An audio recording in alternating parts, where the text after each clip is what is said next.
You're listening to Flaunt. Find your sparkle and create a life you love. After infidelity or betrayal, have you been betrayed by life, your body, or someone that you love? You're not alone. No matter what you've been through, Naked Self-Worth helps you regain confidence, joy, and enthusiasm so you can create a life you love and flourish. Tune in weekly and learn how.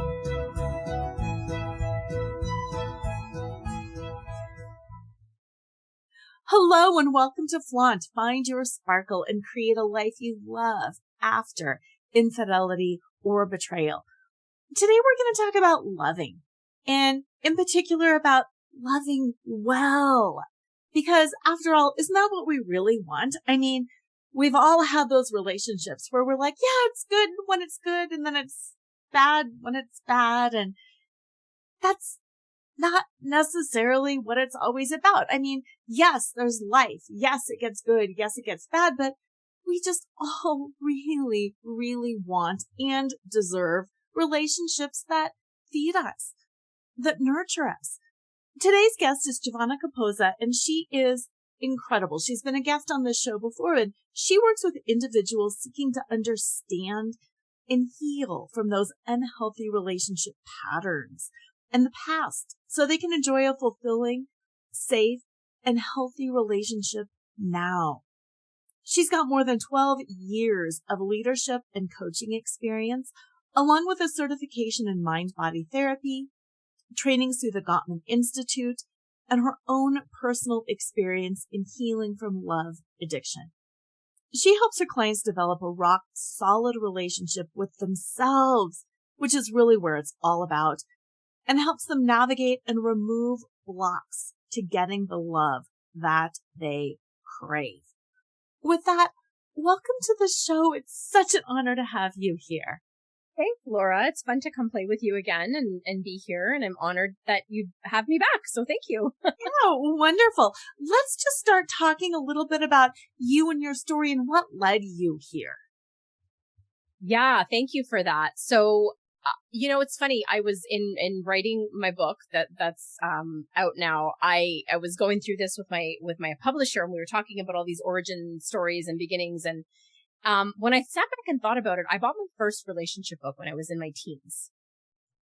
And that's kind of a weird thing. Like, none of my contemporaries were reading Harville Hendrix. I assure you, nobody was doing that at the time. I agree. Right?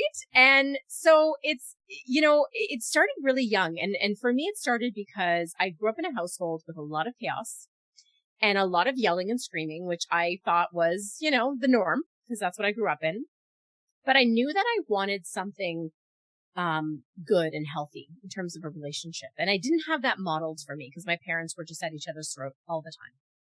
And it took me a long time. It took me probably into my 30s to actually register that is trauma, right? That registers as trauma on your nervous system when you grow up in a chaotic house and there's a lot of yelling and screaming. So that was kind of my origins in that I really wanted something healthy. So obviously, Laura, you'd say, well, great. Obviously, if you bought your first relationship book when you're in your teens and you made no mistakes later on and you got it totally perfect and didn't repeat your parents' mistakes, and I'm going to say no. So it doesn't matter. Doesn't matter how early you start reading self-help books. If you're not actually having the experience and you're not actually doing the work, then you're not really learning and growing, right? So I went through years of really chasing my tail. And I always quote that song, looking for love in all the wrong places, right? And it really took for me to be on the other side of the world in Australia, hitting my relationship rock bottom, being with a man who I would classify as a narcissist. I didn't then because I couldn't see it. But now in retrospect, looking at all of the symptoms and signs of that behavior. And like I told you before we started recording, it took me about 2 years after that relationships for me to register, oh my God, that was an abusive relationship. So that was kind of how this all started. And it was in a little cafe in Australia after that relationship rock bottom that I had this idea come about for a book. And that was after working with a coach who confronted me really lovingly and said, "You're an addict." And I was like, what am I addicted to? Please, come on. Oh, I'm not. Said, I'm fine. Right. I'm fine. I'm totally fine. And she's like, no, you're addicted to the illusion of romantic love. And I was like, what? And it's kind of that moment. And you're a coach. I'm sure you've experienced this, both being a coach and being coached, where you deliver that news to a client and it kind of almost registers as like, oh, shut up. A part of you is like, no, like, quiet. That's not true. And the other part of you is like, oh God, that's so true. Like something so true about that. And so I had to take a journey on that, and I remember at the time I explored, Codependence Anonymous, and I started to explore if this was true. So I trusted her enough to explore that. And what I ended up doing is unraveling, and again, over the course of years, unraveling how true this was. And I laughed at first because I thought, how could you be addicted to love? Everybody's addicted to love. Everybody loves love, right? I'm a hopeless romantic. But it was different. It's a different kind of love. I call it love with a small L. So that's kind of how it started. Yeah, there's so much there. First of all, I want to start with the relationship rock bottom, because since this podcast focuses on, infidelity and betrayal, for a lot of people, that's that rock bottom. And I'm with you. I love coaching and I love being coached because it is that loving reflection of what's really going on. And so often in anyone's life, whether it's around the love area or anything, there's so many things that we just don't want to see. Because if we see it, then all of a sudden we have to address it. And addressing it really means uprooting our lives and making ourselves very uncomfortable in the short run. So there's that. So when you have this relationship rock bottom, whether it's infidelity, betrayal, or something else, there is that sense of, oh my gosh, I've lost everything. And now what? And that's what I'm kind of wondering. Yeah. For you, like when you hit that place, where do you go? What do you do?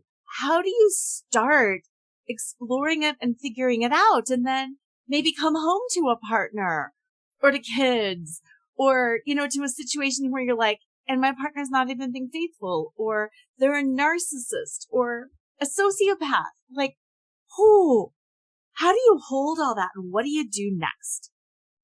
Yeah, that's a great question. I mean, there's a lot there too. Like for me, my rock bottom kind of happened in a bit of stages because I was in this really, really unhealthy dynamic that had been brewing for almost a year at that point. And I remember sitting down and I was working with a coach at the time, and I had this really beautiful aha about myself. It had nothing to do with him. It was to do with me. And I had this awareness that I was playing small in my business, and I was doing it maybe because of being afraid to lose this person, right? And so I was acknowledging this old pattern. And, to me, he always presented as a really evolved person and someone that was really emotionally intelligent and I can have this conversation with. Little did I know then that narcissists are really good at faking empathy, right? They're really good at faking being woke, right? So it happened in stages. And the first stage was, I went with him to this awareness, and we had been living together for 3 months at the time because he was in Australia and I was living somewhere else in the world, and I had moved there to give it a shot. And out of nowhere, he disposed of me. And I say that very intentionally because there was no emotion. There was no anything. It was out of the clear blue nowhere. And he was just like, I'm done with you. So that was kind of the first stage of it. And because throughout the whole relationship, there was all these little moments of criticism and tearing me down and telling me that I wasn't good enough, and all of these comparisons to ex-girlfriends and all of these things that happened, I immediately went to the place of it's my fault. I did something wrong. Right? Which is where a lot of women go to, right? It's my fault. It's my fault. So that was part of it. And then I decided on my own. He told me never to come back to Australia. I was going home for Christmas at the time. He said, don't come back for me. And I decided, no, I'm going to come back, because ever the hopeless romantic, i.e. I'm the love addict, right? I was like, no, I'm going to make this work. I'm going to come back because there's still hope here. There's no way this could be going on. Yeah. And when I came back, I had to confront the fact that it really was over. I tried to rekindle with him, and he, very coldly put me in my place again. And that's when I kind of hit that rock bottom. And I hit this place where I had already, I don't know if I'm sure you've grieved something. Most people listening have grieved something, right? Whether it's a relationship, a person, a job, right? Grief is this really funny thing that it kind of compounds. It's like compound interest, right? Yes. And you're doing just fine. And I think in that moment that he reiterated and he confirmed to me, there is no hope in hell. We're never going to be together, which PS in retrospect, thank God he did me a favor. Yeah. But at the time, I still felt very disposable and unloved. And so I went to this deep, dark place of, why does everybody I love keep leaving me? And at that time, my mom had died. It had been a few years. I had a relationship that burned bright and then crashed right before this guy about a year or two before. So there was all these series of losses that I guess the Band-Aid got ripped off, and they all came flooding to the surface. And so my rock bottom is I was wandering, walking down to the beach early one morning after having literally been up all night crying. And as I was walking back from the beach, I was contemplating swallowing a bottle of sleeping pills because I was in so much pain and I didn't see an end to the pain. To me, it was all about, I'm unlovable and I'm never going to get this right. And I felt embarrassed and ashamed that I'd gone all the way across the world and told everybody how excited I was about this person. And this happened. I was embarrassed. There was so much shame. Mm-hmm. And just as I was having that thought and making that plan, my sister called me. She called me from Canada while I was down in Australia. And that kind of broke that spell that I was under, where I was planning. Yes. And then I had to face the fact that I needed to face myself. And so to answer your question about how I came back from that is initially I decided I'm only going to date God, and I'm going to date God for a year. Mm-hmm. And I'm not a very religious person at all. To me, it was more in the spiritual context, but I decided that I needed to date God for a year. And it's funny because I'd been carrying it around almost like a giant paperweight for years, A Course in Miracles. Yeah. And I had started diving into it months before the breakup happened, but just very loosely. And I said, I have to commit to this. I have to commit to this because it's something. And that became my anchor and that became my lifesaver. So I dove into anything I could get my hands on to teach me about the universal principles that are in A Course in Miracles. Because really, I mean, you could pick up the Bhagavad Gita or anything else and it's the same, right? Right. And I said I was going to do that for a year. I ended up doing it for 4 years plus. But because I had to face my demons and I had to really face that I was using men and I was using romance and I was using love to fill a void, just like an addict does. Yes. And my behaviors were exactly like an addict, right? I put myself in proximity of him and in hopes that I would run into him, and every thought consumed about him. And it was an all consuming thing and I couldn't stop the behavior. And that is the definition of an addiction, right? Yes. Yes. And it's just like when the people have like a gym addiction, when it's something positive, love, working out, eating healthy, it's so much more difficult to recognize because aren't we all supposed to want love? Aren't we all supposed to do everything, to make it happen because that's romance? That's what all the rom-coms teach us, right? Is like the person becomes obsessed with the object of their affection to some degree, but it all works out in the end. And so to me, I was just a hopeless romantic. And I thought that was a good thing, right? Because just like the gym addiction, right? It's how could love be bad for you? Except when it is. And when the object of your addiction, or just the addiction itself rather, is toxic to you. It's all consuming. Yeah. Your life revolves around it. How much you weigh revolves around it. What you wear revolves around it. Where you're going to position yourself in proximity to this person, or are they going to call me, or like, my whole day I'm in low level anxiety until I get that text message and it's like, oh, okay, there's my fix, right? Yeah. The same thing happens in the brain of a love addict that happens in the brain of a heroin addict. Every time that object of your addiction, in this case, love, or the hope of love or romance, that's a dopamine hit. And you get all of those same things firing and you can't stop it, which is why I lovingly say to my clients, like, I'm a coach, but I consider myself a sponsor in a lot of ways because I'm shepherding women through a lot of this. And I work with women in 3 different buckets. But the women that are specifically in that, let's say, middle bucket where they're in the dating pool, and they can't get off of this literally merry-go-round. They need a sponsor because we have to cut the behavior. Yes. Yes. And you had mentioned something earlier that I think is really important to integrate in here, and that's trauma.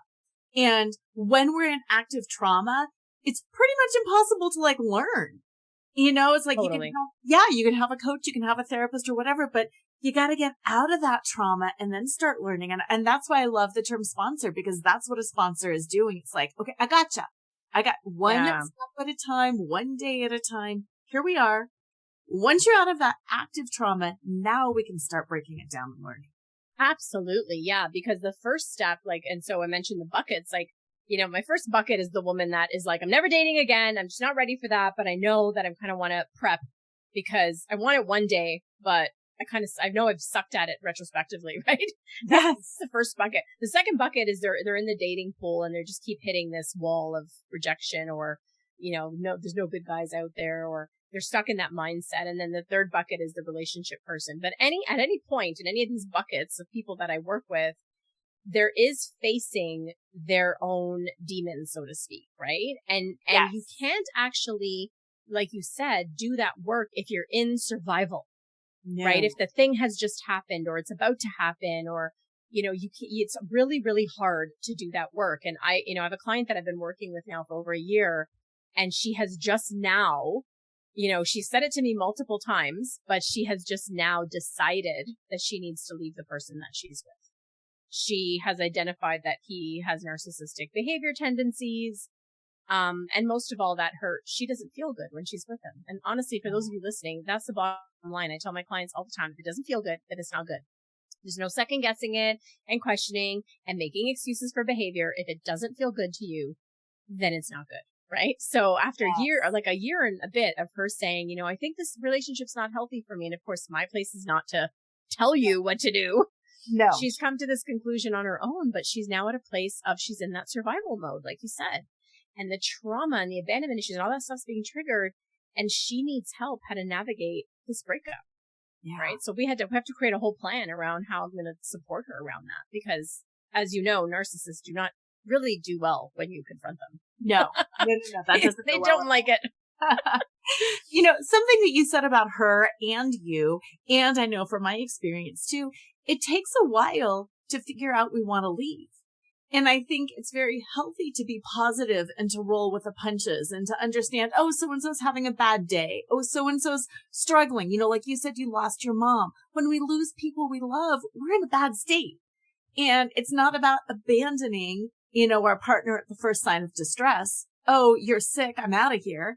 But it takes time to figure out, like, are they really just having a bad day? Are they going through a tough time in life? Or are these narcissistic tendencies or abusive tendencies or, you know, cheater tendencies? Like, what is this? It takes a while to figure that out. And then, like you said, you were embarrassed, you were ashamed. And I find that so hard because I too was embarrassed. I was ashamed, but it had nothing to do with me. And it would take anybody time to figure things out. Yeah. I think that comes from the fact that like women are really conditioned to be, you know, the carrier almost of the relationship. Like we're really conditioned. We're that nurturer. We're that, you know, community is a big strong point for us. Like, you know, many men, like I know my partner now, like, I mean, I could plant him on an island in a cabin with a dog and a barbecue and he'd be good forever, right? Yes. But like women are more like we need community, we like that. So there is this conditioning around the woman's quote unquote responsibility as it pertains to the man in the relationship, right? Yes. Or the partner. It doesn't even have to be a man, right? Just where your responsibility is. And so there is this great deep sense of failure, personal failure. Yeah. When you haven't been able to make your relationship work. It's you, right? What did you do? How did you not make this work? But ultimately what you said earlier about it takes time. I mean, all relationships go through an up and down, right? And it's not about like bailing at the first sign of trouble. And sometimes even with infidelity, that's if the person sincerely comes back and is like, oh my God, I really messed up. Let's work this through. Even that's not a sign to end the relationship, right? No. But it's kind of like, what are you willing to put up with? Like how much and what are you willing to put up with? And for how long, right? And so, and you really, everybody's personal threshold is different. And I think the circumstances are so different. It's really like, you can't really paint a paintbrush, big wide paintbrush over it and generalize, but it can take time. And especially because if you're with someone that does have abusive tendencies, or let's say narcissistic tendencies, it's very insidious. And those people, they, I don't want to say that it's being done purposely, that they prey on your insecurities, because I don't think it is. I think this man that I refer to is, I have a lot of compassion for him. He's a very wounded person. I don't think he intentionally goes out there to do these things. It's very unconscious because it's coming from his wounding. But it's so insidious. Yes. And their wounds are preying, not they personally, but their wounds are preying upon your insecurities. And so it happens in little tiny ways and little tiny criticisms. And that's why one of the main things I teach people to do is to trust their gut and trust their intuition. And if you hear a comment or you hear a phrase or something is said to you and it hits you in your gut and you're like, that really hurt, or that doesn't feel right, trust that. Yes. Yeah. Yes. And like that, when you said trust that and know how you feel with them, sometimes that's hard. Sometimes that's really hard to know. And it sounds silly because how do you feel? We should be able to know. But sometimes there's such ambivalence. And especially when there's that love addiction, there's also that idea that as a woman, I'm supposed to be self-sacrificing. I'm supposed to take on the pain of the relationship and move us forward. It's just his wound. It's not him. And I am strong enough. I can bear this. Right. Yeah, that happens a lot. And also the second guessing of yourself, because there's a lot of especially if you do have any form of love. And by the way, love addiction exists on many a scale. Yes. Love addiction groups are usually combined with love and sex addiction, which I don't actually agree with, because they're not like, it's not the same. They're not the same, and they can be completely mutually exclusive.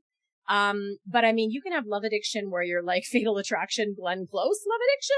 Right. Or you could be a very highly functioning, successful person and have love addiction. Like the clients that I work with are like lawyers and doctors and entrepreneurs, and you would never think. And that's why there's so much shame around it, because it's like, well, how can I be so successful here and have my, together here, but I'm completely failing at this relationship thing. And that's kind of love addiction light, right? Which my term for that is love sickness. Yes. And love sickness is when you're drawing in and coping with, not even coping with, enduring experiences because you're trying to fill a void. Yes. Yeah. Yes. Yeah. And I want to put a little pin in what you said about a lot of your clients are, lawyers and entrepreneurs and doctors. I work with a lot of lawyers just because I was a corporate lawyer. So I know a lot of people in that area.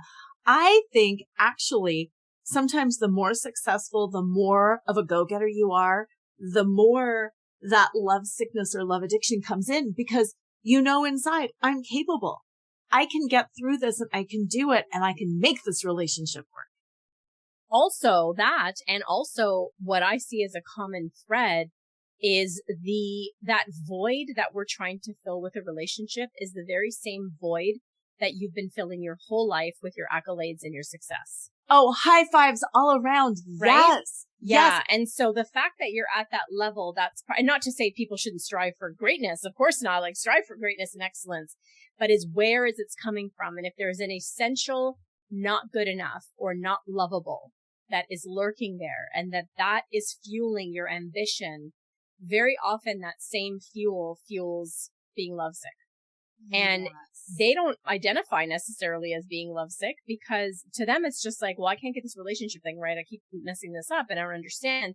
And a lot of times there's a lot of reluctancy to seek help, because just like me, I didn't get help really. I mean, I had a coach at the time that I had this revelation about being lovesick. And then there was a period of time that I didn't get help specifically around this because there's a lot of shame. I'm a smart girl. I'm really smart, and I know better. I was a coach at the time. I was like, I'm a coach. I know better. How could I have this so wrong? And there was so much shame around it, but ultimately that little gremlin could be feeding both the ambition and the love sickness. Yes. Let's talk about that void, because I have ambivalence around that, because I do think everybody has a void, because there's always something. Yeah. And just like that, it can be positive, it can be negative. And the only way truly to fill it, like when you talked about, dating God or Course in Miracles or something like that, it's really hard to find enough self-worth, enough connection with spirit sometimes to fill that. Yeah. But it's so important. So let's talk about that. I'm going to say something that's going to sound totally contradictory, but I actually have a video out there that labeled, I think self-love is BS. Yeah. And the reason that I say that is not because I actually think self-love is BS. I don't. I think loving yourself is beautiful, but there's this misnomer going around, especially in more the new agey self-helpy circles, where it's like, it's the Dr. Phil, right? Like, you're fat because you don't love yourself, right? It's like, well, okay, fine. Maybe I don't love myself enough and that's why I'm doing these behaviors. But there's this idea that you need to love yourself fully before you find the love of your life. And that's just crap-oly, because you just have to love yourself enough to be aware of your voids and when those voids are in the driver's seat. Because you're right. I think not enoughness and being unlovable, I think that is a part of the human condition. Yes. I don't know anyone. I mean, I haven't met the Dalai Lama. Maybe he does. Maybe he's enough. But I haven't met anyone who truly, truly feels enough, right? Like we're dealing with this in various places in our lives to some degree or another. And so this idea that you have to be fully cooked before you can find the love of your life is just BS to me, because I got to a place of enough self-love and I would say more value of myself and awareness of my value. And that's how I met my current partner. And I credit me understanding my value and what I bring to the table as bringing him in and drawing him in, having done the work that I did. Yeah. But do I love myself like 100%? No, I don't. I'm not perfect. No. Right. And the whole point of healing, I mean, relational trauma can only be healed in the context of a healthy relationship. Yes, exactly. So you can't heal alone. Yes. Yeah, you can't heal in a vacuum. I mean, you can do a lot of work in that vacuum, but I mean, ultimately, you can't do all the work. The self-love and acceptance that I have gained being in this relationship that's healthy and secure and safe, I don't think I could have necessarily got there completely on my own, right? Because this is somebody that's where it's, again, in that healing in the context of the relationship. Yes. Yes. And something else that I wanted to point out is we heal in context of a relationship because it's dynamic and it's active, but we don't have to necessarily heal with the partner who hurt us. You've got a new partner and you're doing this work, and it's healing not only from that narcissistic relationship, but it's healing back some of the childhood patterns, some of the, wounds from losing your mom, from the household you were raised in. It doesn't have to be the relationship. It can be. After the infidelity, my husband have done a lot of healing together, but we can also heal apart. So it's just a relationship. Right. Yeah. And very often, you are healing from past relationships. And if you have a current healthy, secure dynamic, a lot of what's happening is you're healing from past relationships, including, any childhood trauma that can come up, because you have the container. And I mean, that's what coaching is all about too, is like I'm the pseudo safe container that mimics the relationship that is required for you to heal a lot of this stuff, right? You need someone to mirror back to you compassion and safety and a place to express all of these things. And oftentimes that is the lab. That's the preparatory lab in order for you to feel safe enough being vulnerable, to trust your own vulnerability, to not look at it as a weakness, but actually look at it as a superpower and understand how and who to be vulnerable with. And sometimes when we're not aware of that and we don't fully have ourselves on board, we're trusting that vulnerability to the wrong people. And this was me with all of them actually, but especially Mr. Narcissist at the end. Yeah. What you said is so important too, like around coaching too, because yes, I'm a big fan of, coaching for me, for other people, for everybody, with that who and how to be vulnerable with. Sometimes you don't know, or at least I didn't know, what a healthy response was like. And when you can play that out with a coach, with somebody who does truly have your back, then all of a sudden something clicks in your brain and you go, oh, this is how a healthy person should respond to me. Now I see the difference. Where before, sometimes it's just noise in your ear or something that you've read. And it's like, yeah, how does that really work? But having that coach mirror it back, then you understand it differently. Yeah, 100%, because you're learning how to develop a healthy relationship. And I would say, like, I was going to say 9 out of 10, but I would say 10 out of 10 of the women that I work with, and I do work with some men as well, but mostly women, 10 out of 10 of them are like, I really want this amazing thing, but I don't know where to get it. And I actually have never really seen it before. So, one of the things I would say, even for people listening to this right now, is get a model, right? You cannot attract something in. You can't even identify something unless you have a model for it. It's kind of like, you're sitting in your living room and you're like, I'd really love to, go to Tucson, and I'm going to get in my car, but it's like, you don't have a map. You have no idea what Tucson looks like, and you don't know where it is, right? You're never going to get there, right? So not at all. not at all, right? You're just going to drive right past it. So it's important to have models. And I always tell people, like, if you don't have the model, and some of my clients come from really healthy parental, like, relationship examples, and they're really messed up because they're like, I don't even know why I keep doing this because my parents were great, right? But if your parents aren't the model, then maybe there's, some famous couple that you can imagine. Obviously you don't know them personally and you don't know how their love life is, but maybe you can imagine what it might be. Having that model of what to look for, like you said, the model of how someone healthy should respond to you. Though those are so peak in you being able to identify who your person is going to be. Because if you don't have that model, or you have really negative ones that you think are the norm, it's not going to happen. Like, you're just going to bypass it every single time. Yeah, that's so important. I'm glad that you pulled out that model too, because you're right. How do we know until we get there? And I also love what you said about sometimes people have really healthy childhoods. Yes. And then sometimes they don't. And sometimes, like in my case, I had a fairly healthy childhood. My husband did not. So then we're coming together and we have two different ideas about what a healthy relationship looks like. And it's interesting because there were fights around what is appropriate and what's not appropriate. And it never, until after the infidelity, until after, the relationship rock bottom, did we ever break it down in terms of what's normal and what's not normal and what's healthy and what's not normal. And where do we even want? Like, it was just such this mishmash of, like, in my house, we didn't yell. In his house, yelling was normal. But then the understanding of it's not just a cultural difference here. It triggered my nervous system in certain ways.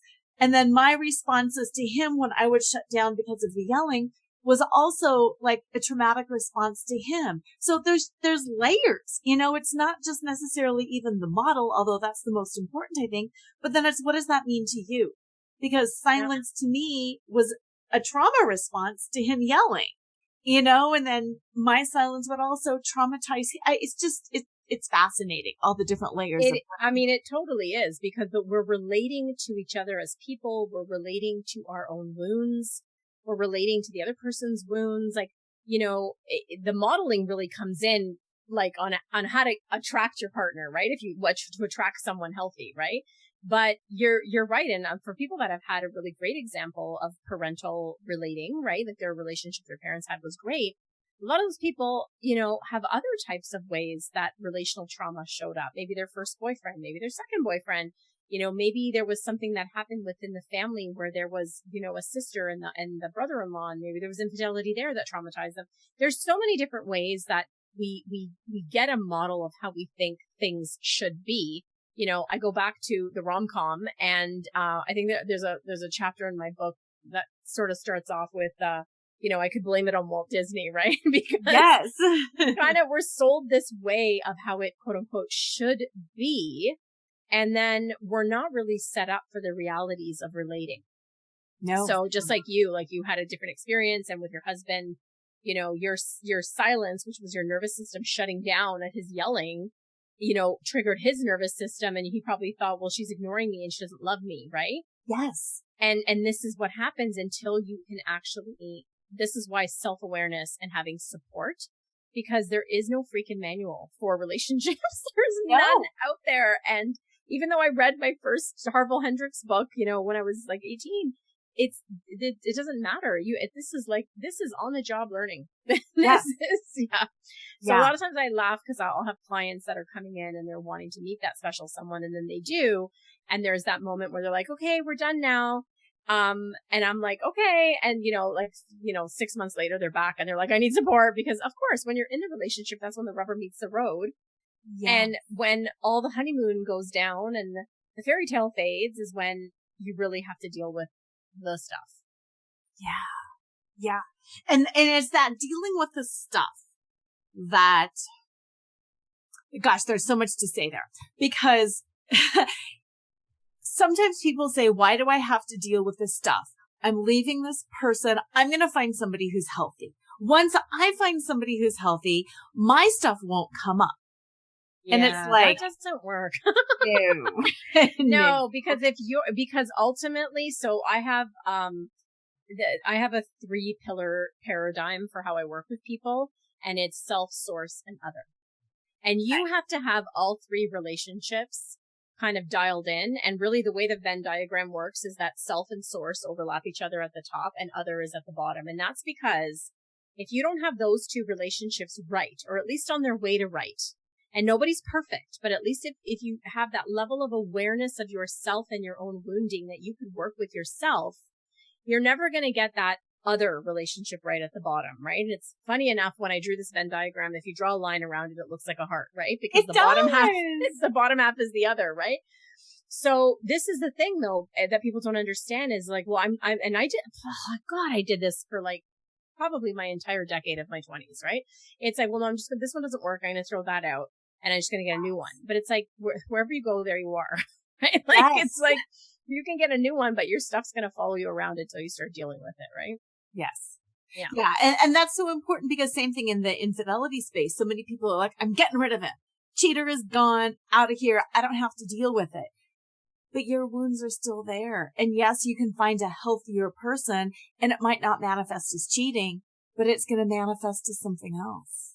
Yeah. Yeah. And that's such a great point too, because, there's all this garbage going around like forever, like once a cheater, always a cheater, and all these like sayings that people come up with. And I listen to Esther Perel a lot. I don't know if you know her, yes. Right? She's awesome in this space too, especially around infidelity. But, if you're still if there's still a charge in the relationship, if there's still that thing between you two, you're actually not done yet. Like you're not done learning. And now this is putting abuse aside, obviously. Like if you're in an abusive situation, run like hell, get out, right? Yes. But if, in this case, a case of infidelity, because it depends, because all of it depends. Yeah, it depends because, this idea that, like you just said, I'm going to get rid of him and I'll find someone, like maybe you will find someone else that doesn't cheat on you, maybe. But like you said, whatever wounding is there in place, whatever, opportunity that infidelity could give you to heal something, yes, is not going to be taken, right? It's not there. Now, I think when you're fully at peace and when you're like, even if there was infidelity and you get to the place where you're like, okay, you know what? I get it. I understand the dynamic. I know why you did this. I know what my responsibility was in that. I know what yours part of that was. I get it. I'm at peace with it. And you know what? I still feel like I'm done and there's no charge. Yes. Then you're done. Right? Because you're at a place of total acceptance for what is, and you're not running like hell from yourself or that other person. Yes. Yes. I call AU the golden center of flaunt, and AU stands for accept unconditionally. And that is that piece that you're talking about, when you can just say, yes, I've learned what I can learn. I understand, and I'm done.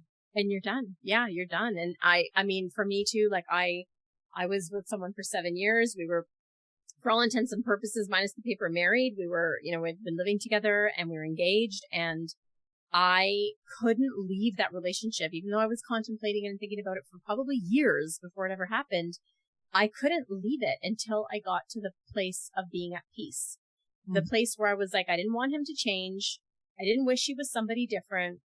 I didn't wish things were different. I got to this place of total acceptance of like, oh, okay, like I see you. Like I see how you are.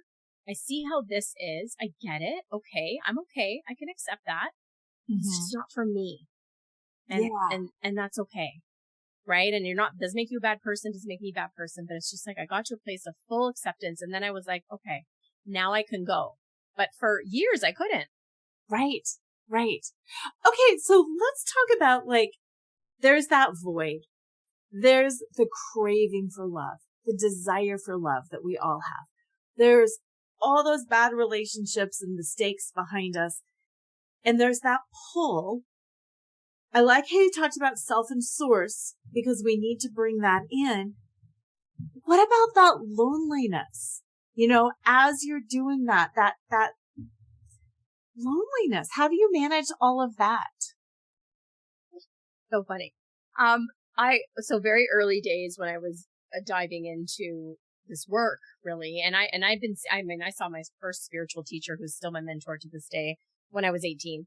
And so I'd been aware of these concepts of, loneliness really being, quote unquote, an illusion, right? And it was like, well, that sounds really great and new agey, and that concept sounds lovely, but I'm so lonely, right? It's still Valentine's Day. It's still Valentine's Day, right? So here's the thing. When I was first diving into, after my rock bottom, and I was diving into all these spiritual teachings, and I was reintroduced with this idea that when you're so connected with yourself with a capital S, your spirit, your source, your intuition, whatever you want to call it, nature, it doesn't matter.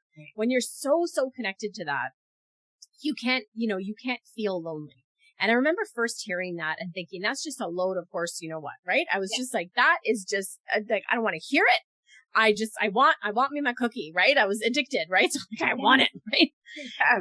And it was really, really hard to deal with. But actually, as I continued to do the work to connect with myself and my source, whatever that was for me, it really did take that away. It really did. And so in the moment that I was having still the hardcore loneliness, that for me, I had to start using it as an opportunity to not use. Because that loneliness was the thing that would have me go and take my first sip or my first hit. And that first sip or hit might have been texting him, picking up the phone and calling a friend to fill the gap with a friend, right? Or, getting in a car and driving to go, visit someone in my family just to like fill up that void. And there's nothing wrong with that, right? There's nothing wrong with connection. There's nothing wrong with wanting connection and not being alone. Like God knows we need connection. Right. But I had to get to the point where I was identifying, am I lonely, i.e. in the void, and I'm trying to use again, right, to get my first hit, to get that thing that I need, or am I brave enough to sit in this, pull out my journal, and actually start getting really real with what's going on here? And for me, it was like, first sentence, I'm lonely. And I'm afraid. I'm afraid in the loneliness. I'm afraid in the loneliness because I think the loneliness means that no one's ever going to love me. And I'm afraid of this. And, I kept going and going. So I used that as an opportunity to go deeper with the void and make friends with it, rather than reach outside of myself and try to fill it with something and get that hit, because that's what we do. Like that's why so many people had such a hard time during this pandemic when we were on these lockdowns. Like, first of all, as humans, we need connection. So hands down, that's why a lot of us had problems. But above that, a lot of people had to confront their loneliness. A lot of people had to, confront that need. And I can't tell you how many, short-term pandemic relationships were formed to fill that void. Yes. Yeah. And it's interesting too, because there's addiction and then there's also habit. And I know a lot of the people, that I work with that find out their, partner has been unfaithful. And one of the most difficult things is we've been together for 20 some years. You know, we've got kids, we've got grandkids. There's this just habit of life. Yeah. Yeah. And the opportunity in that though is because in that habit, you know, relationships can either be, you know, totally codependent. They can be completely independent, or, you know, the third level we strive for is interdependency, right? Yes. A little bit of both, right? So in that habit, when something like that happens and there's breakdown, is when you really have to then still face these pieces, because a lot of times those habits form because we are unconsciously using our partner to fill stuff up, right? Like I never really noticed too much of a difference, like, you know, before I met my partner in terms of, you know, having alone time or not alone time, because I literally did 4 years of like alone time on myself. Yeah. And I had to get to the place where I was truly, not just by words and, you know, just happy, you know, commentary, but I had to get to the place where I was truly, truly, truly okay to be alone the rest of my life. Mm-hmm. Like, if this is going to be my life, I'm totally okay with it. And I had to get there for real, not just for fake, but for real. Yeah. So when I met him and suddenly there was a lot of relating and a lot of togetherness, the first few times that, you know, he went away, for work, I had that like, whoa, this is weird now. Like we've been together all the time. And it so happens, I mean, we've been living together now for a while. And even now, you know, if he's home for, let's say, a week and then he's got like a trip and he's gone for, you know, another country for almost that time, you know, there's that moment of adjustment of like, okay, wait, I had to go from we to me quickly. Yeah. Right. And that there's a habit in there, but there's also still an opportunity in there to reclaim those lost pieces of yourself. Yes. Right. Where you can get the me time back and do the stuff for you, you know? Yeah. Because I noticed same thing, when my husband and I are separated and I have alone time, I journal more and meditate more. And sometimes sometimes that silence is so healing. And you said not for fake, but for real. And I love that because it's so easy to say in our heads, no, I've got this. Oh yeah. I used to do it all the time. No, I'm good. I don't need a man. I call it Miss Independent Syndrome. I don't need a man. You know, I am done with, you know, that was more bravado and ego and me denying what I truly wanted, which was I really want a relationship. Right. But in the end, I got to the place, like I said, for real, where I was like, you know what? I accept this. Like this is okay. I can accept this. And honestly, as soon as I did that, it was a matter of weeks before my guy came rushing in. Yeah. And that is the most counterintuitive thing when I have a woman that comes to me and we do our initial assessment and we start working together. And I say, can you commit to doing, you know, depending on the person, a 30-day, a 60-day, a 6-month detox. For some people, I've said, can you commit to this next year we're working together that you don't date anyone except for me? Yeah. And it's hard for them because it's counterintuitive. Like, how can I stop doing the thing? Because that's the thing that I want. Like, you're telling me to stop doing it, but it's actually in coming to like radical acceptance of what is. Yes. And being okay with the fact that maybe you'd be single the rest of your life, that actually brings the person in. I know it sounds totally counterintuitive, but that's the thing, because you get to then love having a relationship with you. Yes. And just enjoy that. And then we have to deal with the loss of that when you get into the relationship with the guy, right? Because there's always that balance. And I think it's Dr. Godman that says, you know, we have this conflicting desire to be autonomous and independent, but also be joined and connected. Yeah. And especially as women, we are always battling the two in relationship. And that's, I mean, for me, I still need support with that, you know, and oh, totally. You know, I can't coach myself in the mirror. I wish I could. It would be so much cheaper. But that's exactly that value of having somebody else look at us objectively and just point out, it's going a little off the rails here. It's going a little off the rails here. Or to pose those questions. What do you think? Because again, relationships are fluid. Life is fluid. And if somebody has cancer, it's going to go off the rails. You're going to change. You're going to be more dependent. If somebody has got 6 months out of state on a business thing, it's going to be more it's just fluid and flows. Yeah. Yeah. Yeah. And that's why I think it's so important to have a sense of yourself, but also a comfort with yourself and a comfort with like feeling those feelings of like, wait a second. Okay. Now we're apart for a bit, or like, oh, well now, I don't know, he's out of work for a bit and I'm picking up the slack or vice versa. And it's like, it's so important to develop that relationship to self because those things rattle you less. It's not they don't rattle you at all, but they rattle you less. And you can catch yourself when you go into like unconscious behavior or, blaming or any kind of toxic behavior. It's like, oh, wait a second, I'm doing this thing, I'm projecting this out onto him or her. It's like, well, okay, what's going on with me? And you can actually do that work yourself. Yeah. Instead of always leaning on that person to fill something or fix something or, because that's a lot of pressure to put on the other person. It is a lot of pressure. Yeah, it absolutely is a lot of pressure. And just the awareness. And you had said earlier, sitting in the loneliness, sitting in whatever discomfort, in whatever stress, that's hard to do. And it's so important. It's really, really hard to do. And especially if there is trauma associated with that feeling, it's really important to have somebody guide you through that. And this is not about like rehashing your childhood and bringing up all the stuff. It's actually about sitting with the somatic experience of the loneliness.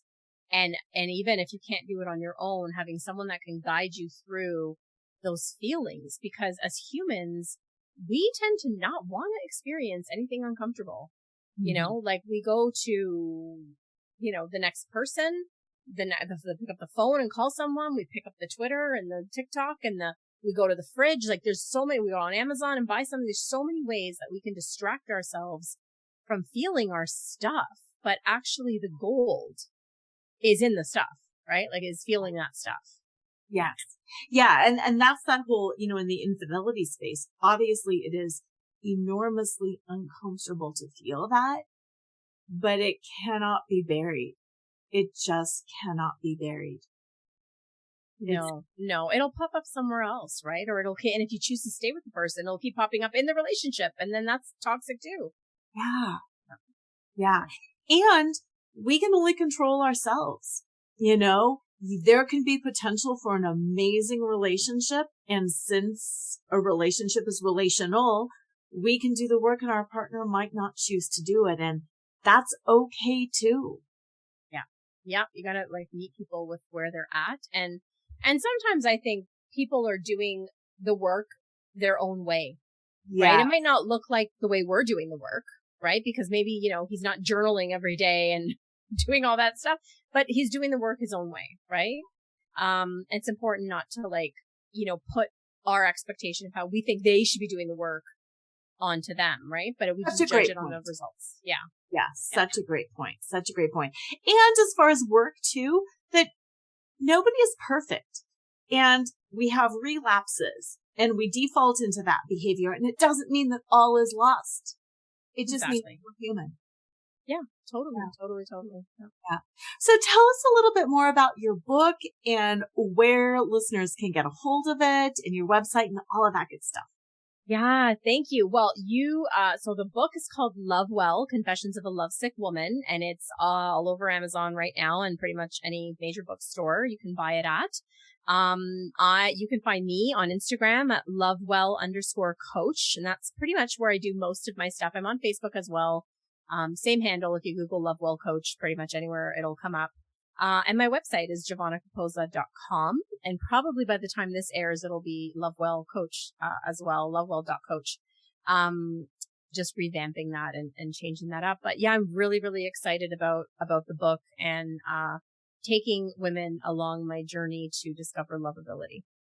Yeah, I love that. Thank you so much for all of that. And yes, we are all lovable. We are all worth it. And it also does take work to get what we want. Yeah, absolutely. Thank you for having me, Laura. You're welcome. Listeners, check her out. I find her Instagram in particular so motivational. So that is my number one favorite tip is go hit her up on Instagram right now today. Have an amazing week and always remember to flaunt exactly who you are because who you are is always more than enough. Tune in next time to Flaunt, Find Your Sparkle, and Create a Life You Love After Infidelity or Betrayal with radio host and live choreographer Laura Cheadle every Wednesday at 7 a.m. and 7 p.m. Eastern Time on syndicated Dream Vision 7 radio network. Develop naked self-worth and reclaim your confidence, enthusiasm, and joy so you can create a life you love and embrace who you are today. Download your free Sparkle Through Betrayal Recovery Guide at nakedselfworth.com.